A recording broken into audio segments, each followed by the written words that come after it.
Hello and welcome you all to let's crack it with Abhishek Gupta. तो ये है 3 अगस्त के बहुत ही इंपॉर्टेंट करंट अफेयर्स गाइस। इनको डेली बेसिस पर कवर करते रहिए, डेली बेसिस पे आते हैं। अगर आप इनको डेली बेसिस पे पढ़ते रहेंगे और कोई भी एक ऐसा करंट अफेयर नहीं होगा जो आपका छूटेगा, तो आगे आने वाले जितने भी एग्जाम्स होंगे आप सभी में बहुत अच्छा करके आ पाएंगे। चाहे आप किसी एग्जाम की प्रीलिम्स की तैयारी कर रहे हो, चाहे मेंस की तैयारी कर रहे हो, सभी के लिए बहुत बहुत ज़्यादा इंपॉर्टेंट है। अभी यूपीएससी का सीएपीएफ का पेपर भी हुआ है, तो उसमें से इन करंट अफेयर्स से सारे क्वेश्चन आए हैं। आप कह सकते हैं कि मैक्सिमम नंबर ऑफ क्वेश्चन जो आए हैं वो करंट अफेयर्स आए हैं। तो बहुत ही अच्छे से आप इनको करंट अफेयर्स को कवर कर लीजिए। बहुत मेहनत लगती है इनको बनाने में, और उस मेहनत के अकॉर्डिंग अगर हम रिजल्ट देखें तो हमें यूपीएससी का जो सीएपीएफ का पेपर हुआ है अभी संडे में, तो उसमें रिजल्ट देखने को मिला है। तो यानी कि मैं आपसे कहना चाहूँगा कि आप इन पर बहुत अच्छे से ट्रस्ट कर सकते हैं और इनको डेली बेसिस पर कवर कर लीजिए। कोई भी आपको डाउट आता है, कोई भी आपका सजेशन है, तो आप मुझे कमेंट सेक्शन में कमेंट जरूर कीजिएगा। मैं बताना चाहूँगा, अगर आपने let's crack it with Abhishek Gupta का यूट्यूब चैनल सब्सक्राइब नहीं किया है तो उसको जरूर सब्सक्राइब कर लीजिए। और let's crack it with Abhishek Gupta का फ्री टेलीग्राम चैनल भी है, तो उसको जरूर ज्वाइन कर लेना। उसका लिंक आपको वीडियो के डिस्क्रिप्शन में मिल जाएगा। तो गाइज, मिनी टेस्ट सीरीज चल रही है लोअर पीसीएस मेंस के लिए, आरओ एडवोकेट जनरल मेंस के लिए और एफआरओ मेंस के लिए। तो अगर आप लोगों को मिनी टेस्ट सीरीज ज्वाइन करनी है तो आप मिनी टेस्ट सीरीज भी ज्वाइन कर सकते हैं। और इन करंट अफेयर्स को डेली बेसिस पे लेने के लिए, जिससे कि आपको बाद में रिवीजन करने के लिए इजी रहे, तो आप करंट अफेयर्स की पीडीएफ्स को भी ले सकते हैं रिवीजन करने के लिए। तो उसके लिए भी आप मुझे 7665804421 पर कॉल या मैसेज कर सकते हैं। और डेली एमसीक्यू प्रैक्टिस भी चल रही है, जिससे कि आपकी एमसीक्यूज़ के थ्रू प्रैक्टिस हो सके। तो डेली एमसीक्यूज़ मिलते हैं इसमें, तो इसको भी आप ज्वाइन कर सकते हैं। तो चलिए स्टार्ट करते हैं। सबसे पहले GS2 से न्यूज़ आ रही है, Arora is the new Delhi police commissioner. तो संजय अरोड़ा जो कि 57 ईयर्स के एक आईपीएस ऑफिसर हैं, उनको दिल्ली का पुलिस कमिश्नर लगाया गया है। तो who was the superintendent of police, यानी कि एसपी रहे हैं ये स्पेशल टास्क फोर्स में, जिन्होंने वीरप्पन जब हुआ करते थे तो वीरप्पन गैंग के ऊपर जो क्रैकडाउन किया था वो उन्होंने किया था। And received the chief minister's gallantry medal for it, was appointed as the new Delhi police commissioner. तो इनको संजय अरोड़ा, यानी कि जिसने वीरप्पन का जो गैंग था उसको ख़त्म किया था, हम उनको कह सकते हैं कि उनको दिल्ली का पुलिस कमिश्नर लगाया गया है। नेक्स्ट आता है the killing of activists in Myanmar and it's aftermath. तो अगर हम देखें तो हमें पिछले दिनों ये न्यूज़ हमने कवर की थी कि म्यांमार में जो पॉलिटिशियंस हैं या अपोनेंट्स हैं म्यांमार की मिलिट्री के, उनको मार दिया गया है। तो 4 लोगों को एग्जीक्यूट कर दिया गया है म्यांमार की मिलिट्री के द्वारा।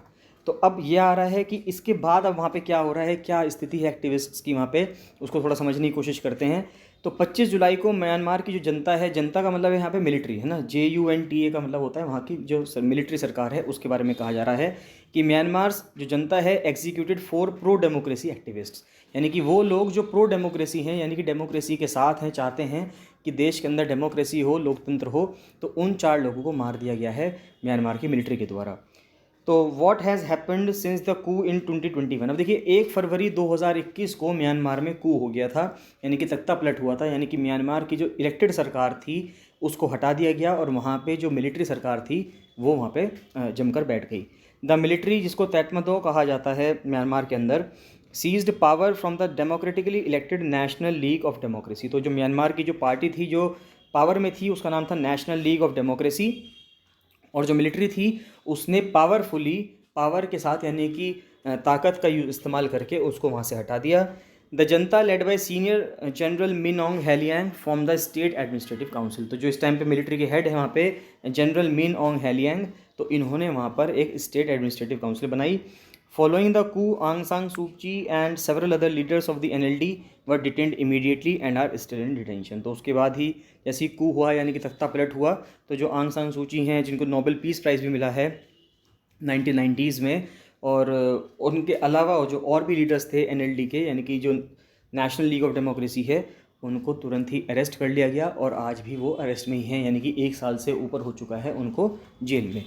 As mass protest call the Spring Revolution against the regime began, a parallel government National Unity Government was formed. It has an armed division known as the People's Defence Force which is supported and trained by several armed ethnic groups.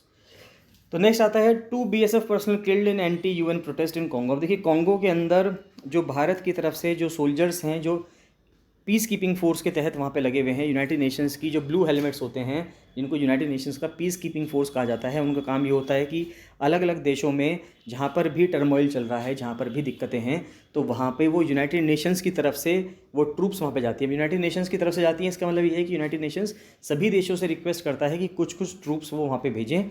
उनको उसकी बाकायदा तनख्वाह दी जाती है। जितने soldiers हैं, इन soldiers को जो तनख्वाह देता है वो भारत सरकार ना दे के यूनाइटेड नेशंस देता है। तो 2 BSF personal part of the United Nations peace keeping contingent were killed in violent armed protest in the democratic Republic of Congo. तो जो डेमोक्रेटिक रिपब्लिक ऑफ कॉन्गो है, वहाँ पे वायलेंट प्रोटेस्ट हो रहे थे, जिसके वजह से 2 जो BSF के पर्सनल हैं उनकी वहाँ पे डेथ हो गई है। Local people had given a call for protest against MONUSCO, जो कि एक फ्रेंच एक्रोनिम है, United Nations Organization Stabilization Mission in the DRC। तो जो यूनाइटेड नेशंस का जो मिशन चल रहा है डेमोक्रेटिक रिपब्लिक ऑफ कॉन्गो में, यानी कि जो ये यूनाइटेड नेशंस की जो पीस कीपिंग फोर्स है, इसको वहाँ पे मोनुस्को कहा जाता है, यानी कि जो एक ये फ्रेंच एक्रोनिम हो गया है। 2 BSF platoons deployed in Beni and Betumbo were on high alert. तो ये 2 जगह थी वहाँ पे, बेनी और बेटुम्बो, जो हाई अलर्ट पे थी, और वहीं पे 2 सोल्जर्स की डेथ हो गई है। नेक्स्ट आता है generation of unique disability IDs rumped up. देखिए, जो यूनिक डिसेबिलिटी आईडी है, तो अगर कोई पर्सन डिसेबल होता है तो गवर्नमेंट ऑफ इंडिया ने ये इनिशिएटिव लिया है कि उस पर्सन को एक यूनिक आईडी दी जाएगी, डिसेबिलिटी आईडी। तो उसकी इंक्रीमेंट की बात की जा रही है कि जो वो दिया जाना है लोगों को, उसकी जो स्पीड है देने की वो ज़्यादा तेज़ हो। The generation of unique disability IDs had increased from an average of 5,000 per day to an average of 7,000 to 9,000 per day during the 90 day आज़ादी से अंत्योदय तक कैंपेन। तो एक आज़ादी से अंत्योदय तक कैंपेन चलाया गया, जिसके तहत रोज़ाना पहले 5,000 दी जाती थी आईडीज़, जो डिसेबिलिटी आईडीज़ हैं, किसी पर्सनस को 5,000 पर्सनस को दी जाती थी। अब वो बढ़ाकर 7,000 से 9,000 दी जा रही हैं। Campaign officials of the Department of Empowerment of Persons with Disabilities of the Social Justice and Empowerment Ministry said. Campaign launch किया गया था 28 अप्रैल को by the union government to improve enrolment in several schemes across ministries in 75 districts. तो 75 जिलों में 28 April को ये campaign launch किया गया था, जिससे कि वहाँ पर जो लोग हैं जो कि फिजिकली डिसेबल्ड हैं, तो उनको यूनिक आईडीज़ मिल सकें, जिससे कि वो अपना इलाज करवा सकें। The campaign led by the Rural Development Ministry was suppose to wrap up on July 28 but could be extended till 15 August. तो अब ये कहा जा रहा है कि ये कैंपेन वैसे तो रूरल डेवलपमेंट मिनिस्ट्री ने चलाया था, और माना जा रहा था कि ये 28 अप्रैल से शुरू होकर 28 जुलाई तक ख़त्म हो जाएगा, 90 डेज़ का था, लेकिन इसको आगे बढ़ाने की बात की जा रही है। हो सकता है ये 15 अगस्त तक चलता रहे। As of May 2 a total of 72,06,947 IDs had been granted, यानी कि 72 लाख आईडीज़ जो हैं ग्रांट की जा चुकी हैं जब से ये प्रोजेक्ट 2016 से स्टार्ट हुआ था। फिर ये जो नंबर थे ये बढ़कर 78 लाख हो गए हैं। जैसे ही कैंपेन स्टार्ट हुआ तो 72 लाख से संख्या बढ़कर 78 लाख हो गई है। Department had made it mandatory for states to issue UDIDs through its online portal from June 1। तो 2021 का जो 1 जून की जो डेट थी, वहाँ से ऑनलाइन ये चीज़ें मिलेंगी, इस चीज़ की शुरुआत कर दी गई है।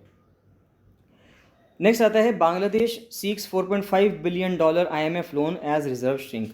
अब देखिए, ये देखा जा रहा है कि कई सारे कंट्रीज़ ऐसे हैं जिनका जो फॉरेन एक्सचेंज रिजर्व है वो कई हद तक कम हो रहा है। श्रीलंका की हमने हालत देखी है कि श्रीलंका में कितना ज़्यादा दिक्कत थी, पाकिस्तान भी कुछ उसकी स्थिति अच्छी नहीं है, और अब बांग्लादेश की भी स्थिति यही हो रही है कि बांग्लादेश को $4.5 बिलियन का लोन लेना पड़ रहा है IMF से। तो business leaders and officials from 8 developing nations meeting in Bangladesh on Tuesday said more cooperation was needed among them to overcome dwindling foreign currency reserves. तो 8 देशों के लोगों ने मिलकर बातचीत की, बिजनेस लीडर्स ने और ऑफिशियल्स ने बातचीत की बांग्लादेश के अंदर, और इस चीज़ पे डिस्कशन किया कि जो उनके देशों के अंदर जो फॉरेन करेंसी रिजर्व्स हैं, फॉरेन करेंसी के जो रिज़र्व हैं वो कम होते जा रहे हैं, विदेशी मुद्रा के जो भंडार है वो कम होते जा रहे हैं। तो उसके ऊपर उन्होंने चर्चा की कि उसको किस तरह से रैंप अप किया जाए, उसको किस तरह से बढ़ाया जाए। The country has asked the international Monetary fund IMF, यानी कि जो अंतर्राष्ट्रीय मुद्रा कोष है, उससे $4.5 बिलियन का लोन लेने की बात की गई है, जिससे कि जो प्रेशर पड़ रहा है कंट्री पे वो थोड़ा सा कम हो सके। रिप्रेजेंटेटिव्स कहाँ कौन कौन से देश के थे अब देखते हैं इसमें। इजिप्ट के हैं, ईरान के हैं, Malaysia, Nigeria, Pakistan, Turkey and Bangladesh, यानी कि इसको D8 बैनर कहा जा रहा है, और डेवलपिंग 8 कंट्रीज़। तो इनको D8 कहा गया, तो D8 का मतलब हो गया डेवलपिंग 8 कंट्रीज़ हैं ये, तो जो इस मुद्दे पर बात कर रहे हैं, क्योंकि उनके यहाँ फॉरेन करेंसी के जो रिजर्व्स हैं वो कम होते जा रहे हैं। Such as cross currency swap की बात की जा रही है, बार्टर की बात की जा रही है कि जो बार्टर सिस्टम के थ्रू ये डील करना चाह रहे हैं, and blockchain to address their foreign currency reserves vulnerabilities. Bangladesh जो कि 160 मिलियन लोगों का देश है और दुनिया की 41st सबसे बड़ी इकोनॉमी है suspended operations in diesel run power plants to ease pressure on the cost of imports. अब देखिए बांग्लादेश के अंदर भी डीजल या पेट्रोल नहीं होता है, वे लोग भी इंपोर्ट करते हैं दूसरे देशों से। तो पहले क्या था कि पहले वहाँ पे डीजल से चलने वाले पावर प्लांट्स हुआ करते थे जो बिजली बनाते थे, तो उन्होंने वो वाले पावर प्लांट्स बंद कर दिए हैं क्योंकि उसमें डीजल बहुत ज़्यादा खर्च होता था उससे बिजली बनाने में। The central bank has also taken measures to reduce the imports of luxury goods amid shortages of dollars in banks. और जो बांग्लादेश के जो बैंक्स हैं वहाँ पे क्योंकि डॉलर्स की कमी हो रही है, इस वजह से उन्होंने जो लग्जरी आइटम्स थे, लग्जरी गुड्स थे, उनके इंपोर्ट पे भी बैन लगा दिया है कि वो भी इंपोर्ट नहीं होंगे बांग्लादेश के अंदर। तो यानी कि बांग्लादेश की स्थिति भी कुछ अच्छी नहीं है। अगर टाइम से स्टेप्स नहीं लिए गए तो कहा जा सकता है कि हो सकता है कि बांग्लादेश की स्थिति कुछ पाकिस्तान जैसी या श्रीलंका जैसी ना हो जाए। नेक्स्ट आता है Supreme Court upholds powers of arrest raid under PMLA. तो यानी कि जो पुमला है यानी कि prevention of money laundering act है, उसके तहत जो भी चीज़ें आई हैं सुप्रीम कोर्ट ने जो भी पावर्स थी उसको अपहेल्ड कर दिया। उन्होंने कह दिया है कि ये बिल्कुल सही है, इस तरह से अरेस्ट किया जा सकता है। तो ऑन ईडीज़ पावर अंडर पुमला अगर हम देखें तो एनफोर्समेंट डायरेक्टरेट जो है यानी कि प्रवर्तन निर्देशालय जो है, तो उसकी क्या ताकतें हैं पुमला के अंदर अगर हम देखें। And upshot by the judgment by the Supreme Court on the validity of a certain provisions under the पुमला देखें, the offense of money laundering is as heinous offense as terrorism। तो सुप्रीम कोर्ट का कहना ये है कि money laundering का जो crime है वो कुछ इसी तरह से है जिस तरह से कि टेररिज्म का। मनी लॉन्ड्रिंग होता क्या है अगर हम समझें, मनी लॉन्ड्रिंग का मतलब क्या है, तो दो शब्द हैं यहाँ पे, एक तो है मनी, मनी का मतलब है यहाँ पे पैसा, और लॉन्ड्रिंग का मतलब क्या होता है, लॉन्ड्री अगर हम करवाते हैं तो लॉन्ड्री का मतलब होता है कि जो मेरे गंदे कपड़े हैं अगर उसको मैं साफ़ करवा दूँ तो हम कहते हैं कि इसको हमने लॉन्ड्री पे दिया है। इसी हिसाब से समझिए कि अगर आपके पास गंदा पैसा है यानी कि ब्लैक मनी है, उस ब्लैक मनी को अगर मैं वाइट में कन्वर्ट करवा दूँ, अच्छा पैसा बना दूँ, तो ये मनी यानी कि पैसे का क्या हुआ, आपने लॉन्डर कर दिया पैसे को, पैसे की लॉन्ड्री करवा दी। पहले पैसे गंदे थे, अब पैसे अच्छे हो गए। तो यानी कुछ रूट्स हम ऐसे देखते हैं कि जिससे कि इकोनॉमी में ब्लैक मनी को वाइट मनी किया जा सके, जो अपने आप में उस देश की अर्थव्यवस्था को भी दिक्कत करता है, साथ ही साथ वो गलत एक्टिविटीज़ में इन्वॉल्व जो होते हैं उन लोगों की भी हेल्प करता है। तो सेक्शन 3 जो डेफिनेशन देता है मनी लॉन्ड्रिंग की, सेक्शन 24 जो रिवर्स बर्डन ऑफ प्रूफ है, और section 5 attachment of property to stake, ये चीज़ें सब रहेंगी। Stringency in granting bail under the act is legal and not arbitrary. और ये भी कहा गया है कि जो बहुत ज़्यादा स्ट्रिंजेंट लॉज हैं, बहुत ज़्यादा कड़े कानून हैं कि इजीली आदमी को बेल नहीं मिलेगी, तो वो भी सही कहा गया है। It is not mandatory to give an ED enforcement case information report in every case as it was not an FIR. तो उनका कहना यह है कि ज़रूरी नहीं है कि एनफोर्समेंट केस इन्फॉर्मेशन रिपोर्ट देनी ज़रूरी है, क्योंकि ये कोई एफआईआर नहीं है, ये एफआईआर से अलग है। The statements made to ED are considered admissible. और जो स्टेटमेंट्स ईडी को दिए जाएंगे यानी कि एनफोर्समेंट डायरेक्टरेट के सामने जो चीज़ स्टेटमेंट बोली जाती हैं वो एडमिसिबल हैं, क्योंकि पुलिस के सामने दिया हुआ बयान कोर्ट के अंदर एडमिसिबल नहीं होता है, लेकिन ईडी के सामने दिया हुआ बयान कोर्ट में एडमिसिबल होगा। Provisions of attachment of property of accused as proceeds of crime balances and interests of the accused and the state। Supreme court upheld the core amendments made to the पुमला, यानी कि जो पुमला act में जो amendment की गई है भारत सरकार के द्वारा, which gives the ED virtually unbridled powers of summon arrest and raid. तो इसके वजह से जो पुमला में अमेंडमेंट करके इसके वजह से ईडी को ये पावर मिल गई है कि ईडी कभी भी समन दे सकता है, अरेस्ट कर सकता है और रेड कर सकता है, and makes bail nearly impossible by shifting the burden of proof of innocence on to the accused rather than the prosecution. तो पहले क्या होता था कि पहले जिस पर्सन को अरेस्ट किया गया है उसको ये प्रूफ नहीं करना होता था कि वो इनोसेंट है, जो सामने वाला पर्सन होता था यानी जिसके वजह से वो अरेस्ट हुआ है उसको ये प्रूफ करना होता था कि ये कल्प्रिट है।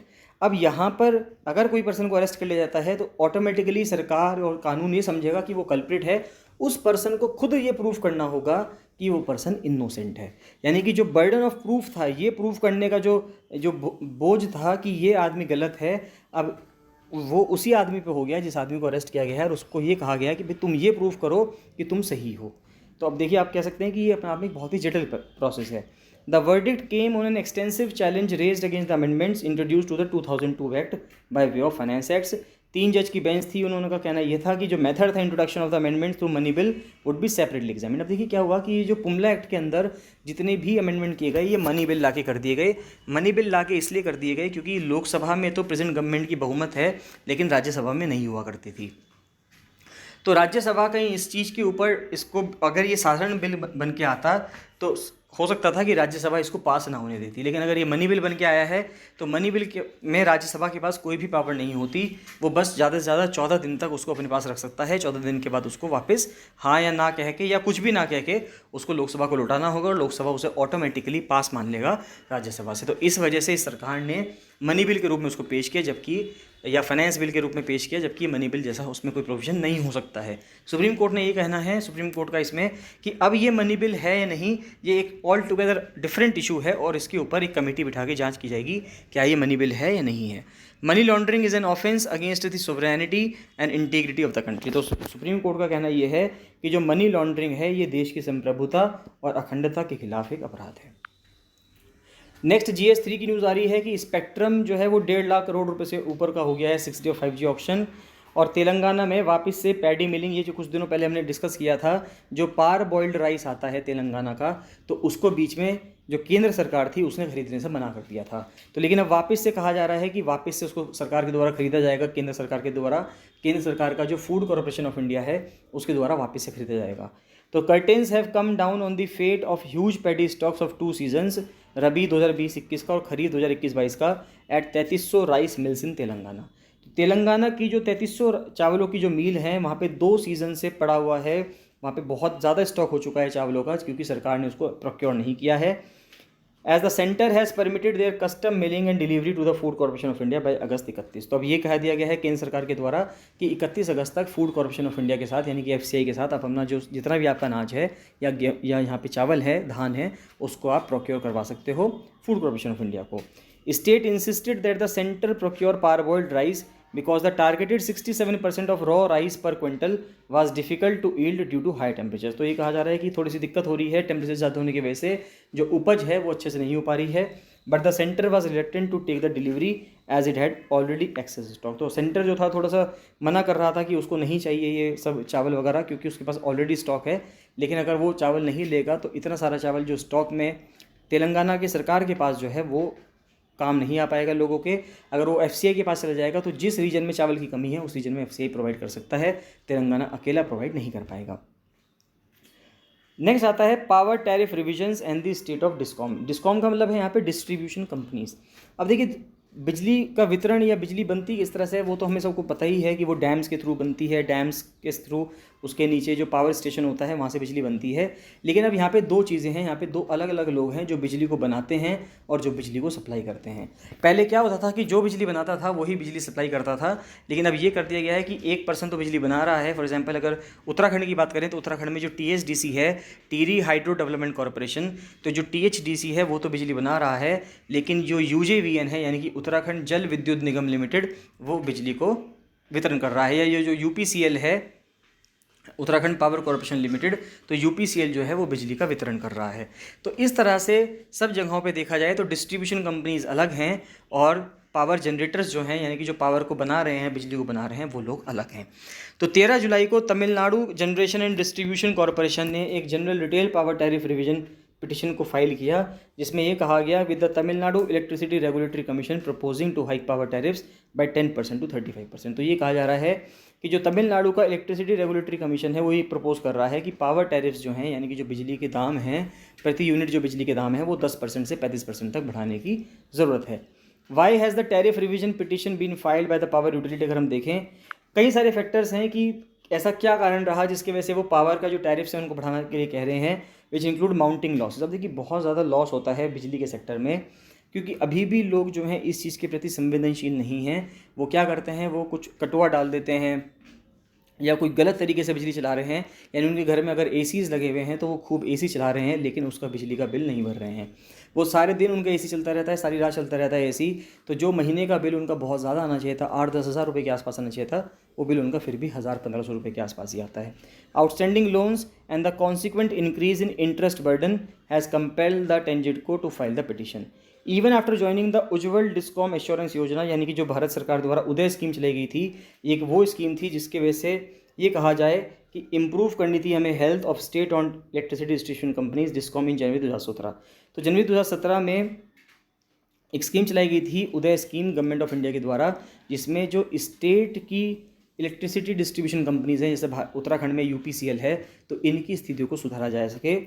could not bring down the gap between the average cost of supply and the average revenue realized. तो अगर हम देखें कि what about other power discoms in the country, जो भारत में और भी ज़्यादा पावर डिस्कॉम्स हैं, तो तमिलनाडु की बात की जा रही है, उसके अलावा और हर स्टेट में जो अलग अलग पावर डिस्ट्रीब्यूशन कंपनीज हैं उनका क्या, अगर हम देखें तो Tamil Nadu case is an example of what is happening in the distribution sector in the country. पूरे देश भर में ऐसे ही हो रहा है। According to NITI Aayog report of August 2021, most power discoms इनकर लॉसेज एवरी ईयर। तो नीति आयोग की अगर हम रिपोर्ट देखें 2021 की, अगस्त 2021 की, उसके अनुसार देखें तो डिस्कॉम जो हैं, जिस भी राज्य के हम डिस्कॉम की बात करें, ज़्यादातर सभी जगहों पे वो लॉसेस का देख रहे हैं, यानी नुकसान ही देख रहे हैं। The total loss was estimated to be ₹90,000 crore in the financial year 2021, यानी कि 2021 में 90,000 करोड़ का नुकसान हुआ है। इसका मतलब ये है कि जो 90,000 करोड़ की जो लोगों ने बिजली एक्स्ट्रा फूंक दी है और इसका पैसा उन्होंने नहीं दिया है। Due to these accumulated losses discoms were unable to pay for generators. अब देखिए डिस्कॉम जो है, यानी कि जो डिस्ट्रीब्यूशन कंपनी है, वो जो पावर जनरेटर्स हैं, यानी जो कंपनी बिजली बना रही है, उनको पैसा नहीं दे पा रही है, क्योंकि आगे से उनके पास पैसा नहीं आ रहा है, तो पीछे पैसा नहीं दे पा रही है। As of March 2021 an amount of ₹67,917 crore, यानी कि आप कह सकते हैं करीब 70,000 करोड़ की बात की जा रही है कि 70,000 करोड़ का पैसा अभी ओवर ड्यू है जो डिस्कॉम कंपनीज़ को पावर जनरेटर्स को देना है। तो यानी कि 90,000 करोड़ का नुकसान डिस्कॉम कंपनीज़ को हो रहा है और 70,000 करोड़ रुपए जो हैं वो डिस्कॉम कंपनीज़ देंगी पावर जनरेटर्स को। यानी कि इसके बीच में 20,000 करोड़ का जो है, अगर 90,000 करोड़ पूरे के पूरे पैसे अगर मिल जाते हैं डिस्कॉम कंपनीज़ को और इसके बदले वो 70,000 करोड़ रुपए अगर पावर जनरेटर्स को दे देते हैं, तो इस बीच में 20,000 रुपये का या 20,000 करोड़ रुपए का फ़ायदा हो जाएगा डिस्कॉम कंपनीज़ को। To help these discoms, the centre in May 2020 ने एक अनाउंस की थी एक लिक्विडिटी इन्फ्यूजन स्कीम, यानी कि आत्मनिर्भर भारत अभियान के तहत, under which loans of ₹1,35,497 crore have been sanction. तो कुछ लोन सैंक्शन किए गए हैं और 31 दिसंबर 2021 तक 1.03 लाख करोड़ के जो लोन्स हैं उनको डिस्पर्स किया जा चुका है। Do states provide subsidies to sectors like agriculture. कुछ ये भी बात है कि बिजली जो इतनी ज़्यादा कंज्यूम हो रही है या इतना ज़्यादा नुकसान हो रहा है, वो कहाँ पे हो रहा है? कुछ तो इंडस्ट्रीज़ वाले भी गड़बड़ करते हैं और बेसिकली बात आती है एग्रीकल्चर की। खेती वालों को, एग्रीकल्चरर्स को, यानी कि जो फार्मर्स हैं उनको जो बिजली दी जाती है वो बिल्कुल फ्री दी जाती है, उस पर उनसे कोई चार्ज नहीं लिया जाता। जब उनसे कोई चार्ज नहीं लिया जाता तो इसके वजह से वो जो बिजली का जो यूज़ है वो बहुत ज़्यादा करते हैं, जिसके वजह से जो नुकसान है वो सरकार को होता है या पब्लिक एक्सचेकर को होता है। तो अगर देखा जाए तो क्या जो राज्य हैं वो सब्सिडी देते हैं एग्रीकल्चर पे? तो बिल्कुल देते हैं, yes. A common feature of the power distribution policies of the states is to provide free or heavily subsidise supply to agriculture. या तो बिल्कुल ही फ्री देते हैं या बहुत ज़्यादा सब्सिडाइज दे देते हैं। The connection for the farm sector are unmetered. और इंपॉर्टेंट बात यह है कि जहाँ पे भी फार्म्स हैं, जहाँ पे भी खेत हैं, जहाँ पे भी बिजली जा रही है, वो अनमीटर्ड हैं, यानी कि वहाँ पे मीटर भी तक नहीं लगाया गया। अब यही नहीं पता कि वो उनका बिजली कंजम्पशन कितना हो रहा है। Tamil Nadu, which has been implementing free power supply for the sector since the mid-1980s, had long resisted the installation of meters even for fresh connections। तो तमिलनाडु ने हमेशा से इस चीज़ पे विरोध किया है कि चाहे पुराने कनेक्शन हो चाहे नए कनेक्शन हो, जो एग्रीकल्चर लोग हैं, यानी कि जो खेती बाड़ी करने वाले लोग हैं, उनके काम में बिजली का मीटर नहीं लगना चाहिए। But it has been allowing the installation of meters for agricultural pump sets. तो अब तमिलनाडु का कहना यह है कि एग्रीकल्चर पम्प सेट के लिए तो लगा लो, लेकिन बाकी और चीज़ों के लिए आपको मीटर लगाने की ज़रूरत नहीं है। मणिपुर में देखा जाए, according to the NITI Aayog report, prepaid metering was supplemented with improved power supply. तो प्रीपेड मीटरिंग की बात की जा रही है कि नीति आयोग की रिपोर्ट के अनुसार मणिपुर में प्रीपेड मीटरिंग की गई है, यानी कि पहले से आप पैसा देंगे, जैसे हम मोबाइल में रिचार्ज करवाते हैं, प्रीपेड जो सिम होता है उसी हिसाब से प्रीपेड मीटरिंग होगी। नेक्स्ट आता है, भारत ने, इन्वायरमेंट इकोलॉजी से न्यूज़ आ रही है कि भारत ने 5 और रामसार साइट्स जोड़ी हैं, इसके बाद 10 और जुड़ गई हैं, वो भी अभी आ जाएंगी, वो भी करंट अफेयर्स में अपडेट हो जाएंगी। अभी तक 5 और जुड़ी हैं तो 54 हो गई हैं। तो India has added 5 more Ramsar sites या वेटलैंड्स ऑफ इंटरनेशनल इंपॉर्टेंस, और इनका नंबर 54 हो गया है। These are the Karikili bird sanctuary. अब कौन कौन सी हैं? करिकली बर्ड सेंचुरी है एक पल्लीकरनाई मार्श रिजर्व फॉरेस्ट है और पिछावरम मैंग्रोव है, ये तीनों तो तमिलनाडु के अंदर हैं। फिर सख्य सागर है, ये मध्य प्रदेश में है, और पाल वेटलैंड्स हैं, ये मिजोरम में हैं।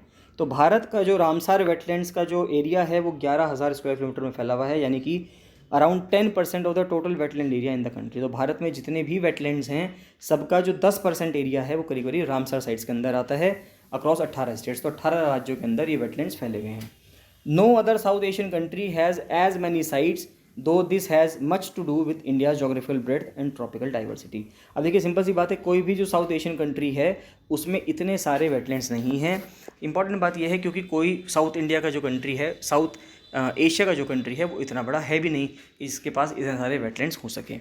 यूके में 175 है, मैक्सिको में 142 हैं। जो भारत से कहने को तो कंट्रीज़ बहुत छोटे हैं, लेकिन यहाँ पे बहुत ज़्यादा रामसार साइट्स हैं।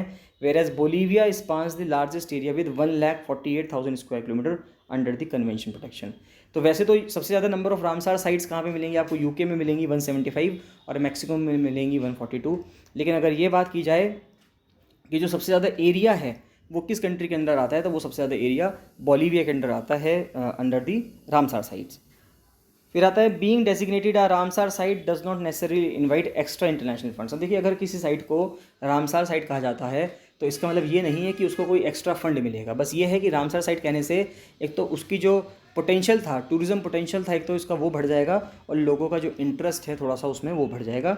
But the states and the centre must ensure that these tracts of land are conserved and spared from encroachment. लेकिन अगर उसमें कोई एक्स्ट्रा फंडिंग नहीं आ रही, लेकिन उसके बावजूद जो राज्य सरकार है या केंद्र सरकार है उसके ऊपर ये जिम्मेदारी बनती है कि ये चीज़ का ध्यान रखे कि जो वो वेटलैंड है उसके ऊपर कभी भी अतिक्रमण ना हो। Acquiring this level also helps with the locals tourism potential and it's international visibility. तो एक तो उसकी इंटरनेशनल विजिबिलिटी हो जाती है, यानी कि जो साइट है वो रामसार के मैप पे आ जाती है, साथ ही साथ उसका जो टूरिज्म पोटेंशियल है वो भी बढ़ जाता है। Until 1981, India had 41 Ramsar sites, though the past decade has seen the sharpest rise, यानी कि 13 इन डेजिग्नेटिंग न्यू साइट। तो पहले 41 हुआ करती थी, अब 13 और बढ़ गई हैं, 54 हो गई हैं, उसके बाद और 10 बढ़ गई हैं, 64 हो गई हैं, अभी वो भी कवर कर दी जाएंगी। Wetlands are area of marsh, fen, peatland और वाटर। देखिए वेटलैंड होता क्या है? वेटलैंड या तो मार्श होता है, मार्श का मतलब है कोई ऐसी ज़मीन जहाँ पे थोड़ी दलदली होती है, पानी होता है। फेन है या पीटलैंड है ना। वेदर नेचुरल और आर्टिफिशियल, ये नेचुरल भी हो सकता है, प्राकृतिक भी हो सकता है और आर्टिफिशियल भी हो सकता है। परमानेंट भी हो सकता है, टेम्प्रेरी भी हो सकता है। With water that is static, अब पानी यहाँ पे रुका हुआ भी हो सकता है या फ्लो भी कर सकता है। फ्रेश पानी भी हो सकता है, नमकीन पानी भी हो सकता है, यानी कि जो नमक का पानी है, ब्रैकिश वाटर है, सॉल्टी वाटर है, वो भी हो सकता है।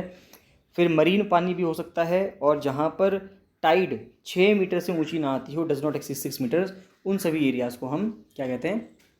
वेटलैंड्स कहते हैं। बट डज नॉट इंक्लूड, अब देखिए यहाँ पे क्या क्या चीज़ें इंक्लूड नहीं होंगी वो भी देखते हैं। रिवर चैनल, यानी कि जो नदियों के चैनल हैं उनको नहीं इंक्लूड करेंगे। पैडी फील्ड, यानी कि जो धान के मैदान हैं, धान के खेत हैं जहाँ पे चावल बोया जा रहा है, उसको नहीं इंक्लूड करेंगे। ह्यूमन मेड वाटर बॉडीज़ हैं, टैंक्स हैं, उनको इंक्लूड नहीं करेंगे, जो कि सिर्फ पीने के पर्पज़ के लिए इस्तेमाल की जा रही हैं, या कुछ चीज़ें ऐसी बनाई गई हैं जो खेती करने के लिए है, सॉल्ट प्रोडक्शन के लिए है, तो उन सब चीज़ों को जो वेटलैंड है उसके अंदर इंट्रोड्यूस नहीं किया जाएगा। To be Ramsar site, however, it must meet at least one of the 9 criteria as defined by the Ramsar Convention of 1961. तो रामसर कन्वेंशन 1961 का लिखा हुआ है, 1971 होना चाहिए ये। तो 1971 का जो रामसर कन्वेंशन है उसके अकॉर्डिंग जो क्राइटेरिया है, 9 क्राइटेरियाज हैं, उनमें से कम एक क्राइटेरिया फुलफिल होना चाहिए, तभी उस साइट को हम रामसर साइट कहेंगे। जैसे कि या तो वो वल्नरेबल हो, एंडेंजर्ड हो, क्रिटिकली एंडेंजर्ड हो, जो वहाँ पे स्पीशीज़ रहती हो, और if it regularly suppose 20,000 more water birds, या 20,000 से ज़्यादा वाटर बर्ड्स वहाँ पे आती हों, या एक इंपॉर्टेंट सोर्स हो फूड का फिशेस के लिए, स्पॉनिंग ग्राउंड, नर्सरी एंड और migration path on which fish stocks are dependent upon.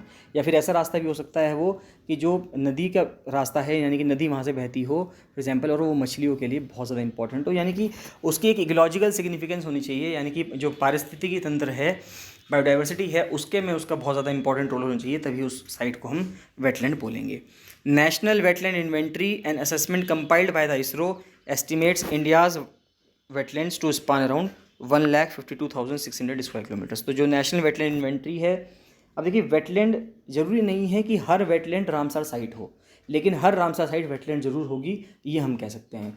तो अगर रामसर साइट्स देखें टोटल, तो रामसर साइट्स की संख्या बहुत कम है, लेकिन अगर भारत में टोटल वेटलैंड की बात की जाए तो भारत में टोटल वेटलैंड बहुत ज़्यादा हैं, और उन सबका अगर एरिया जोड़ दिया जाए सारे वेटलैंड्स का भारत का, तो वो 1,52,000 स्क्वायर किलोमीटर से भी ऊपर चला जाएगा। उसके बाद नेक्स्ट आ रही है इंफ्रास्ट्रक्चर से न्यूज़, रेलवे से न्यूज़ आ रही है कि तीसरी वंदे भारत ट्रेन को ट्रायल के लिए निकालने की बात की जा रही है। तो जो सेमी हाई स्पीड ट्रेन है, यानी कि जिसकी स्पीड 160 से लेकर 200 किलोमीटर प्रति घंटा रहती है, वो साउथ इंडिया में चलेगी एक स्पेसिफिक रूट पे। करंटली अभी तक 2 वंदे भारत ट्रेन चल रही हैं, एक तो दिल्ली कटरा के बीच में चल रही है और एक दिल्ली बनारस के बीच में चल रही है। नेक्स्ट आता है European Union to reduce gas use by 15% over threats of supply cuts by Russia. तो यूरोपियन यूनियन ने ये चाह रहा है, यूरोपियन यूनियन, कि वो 15% जो गैस यूज़ है उसको घटाए, क्योंकि जो गैस मिलती है यूरोपियन यूनियन को मेजरली वो रशिया से मिलती है। अब रशिया उनको थ्रेट दे रहा है, कह रहा है कि वो गैस सप्लाई बंद कर देगा। तो अब यूरोपियन यूनियन तरीका निकाल रहा है किस तरह से गैस के ऊपर वो सप्लाई, जो गैस की सप्लाई है उसके ऊपर कम भरोसा करे रशिया की।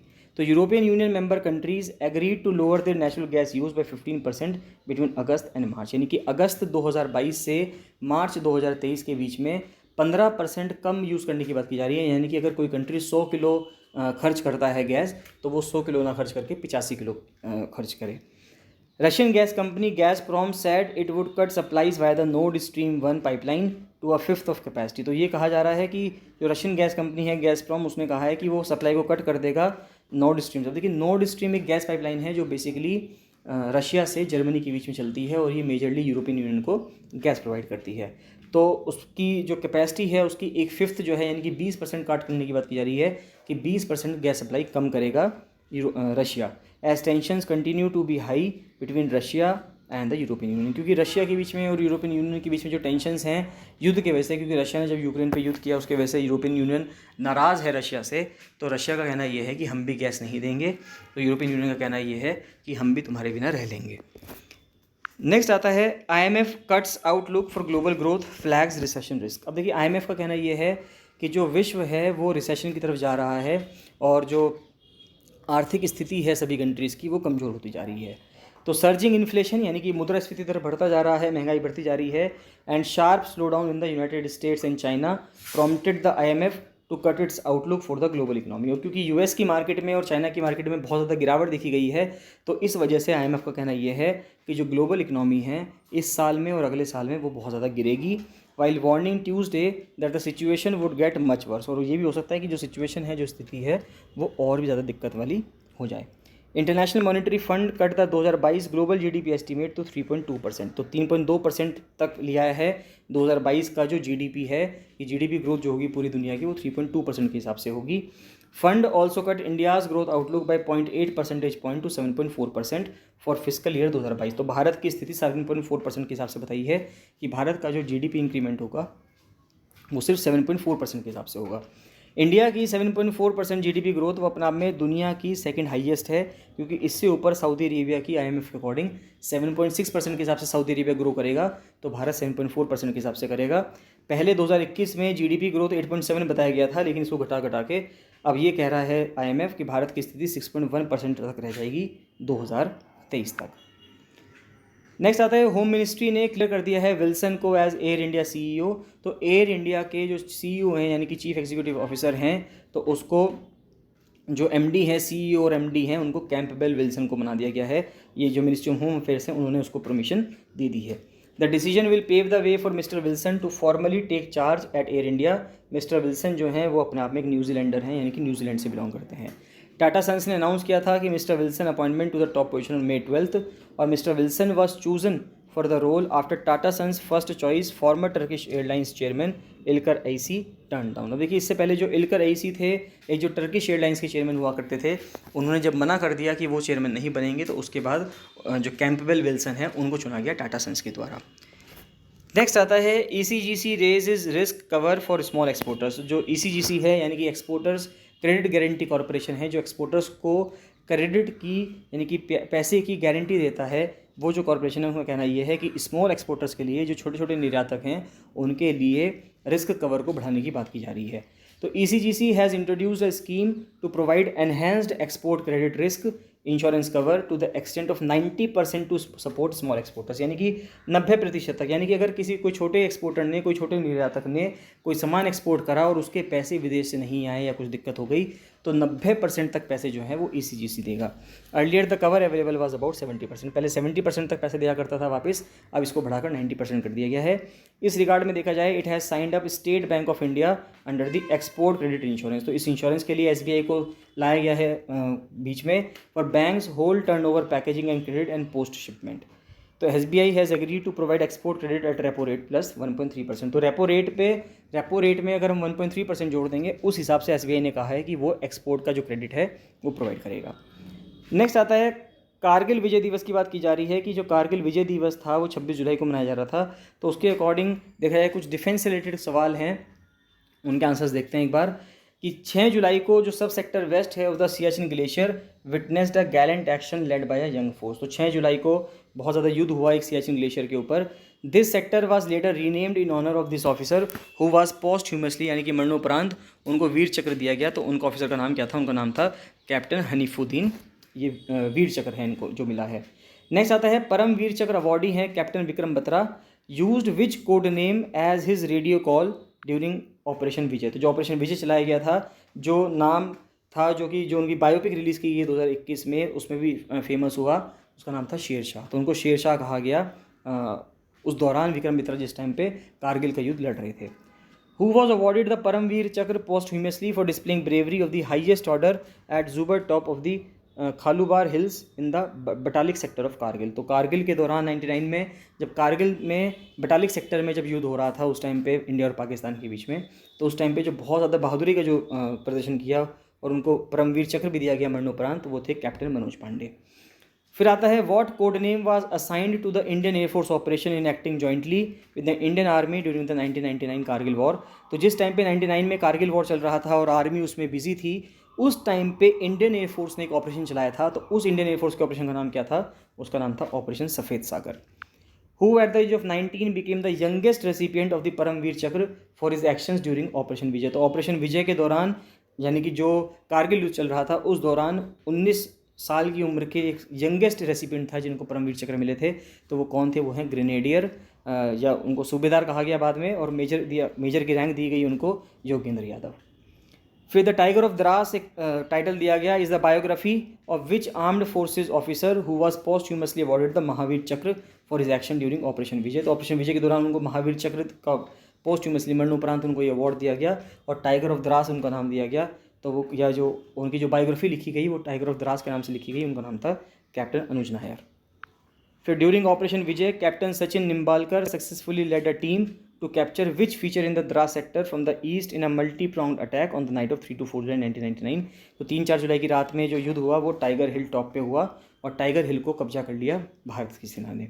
फिर major Saravanan who was awarded the Vir Chakra posthumously for his gallant action during operation Vijay served as the president of the students union of which famous institution based in Tamil Nadu. तो ये है सेंट जोसेफ्स कॉलेज त्रिची। तो इस इंस्टीट्यूट के ये पढ़े हुए थे। तो इसी के साथ कंप्लीट होते हैं 3 ऑगस्ट के करंट अफेयर्स गाइस। इसमें आपको कोई भी डाउट आता है तो आप मुझे कमेंट सेक्शन में कमेंट करके जरूर बताइएगा। कोई भी आपका डाउट है, कोई भी सजेशन है तो आप मुझे कमेंट सेक्शन में जरूर बताइएगा। बाकी मिलते हैं नेक्स्ट वीडियो में। So thank you and bye bye.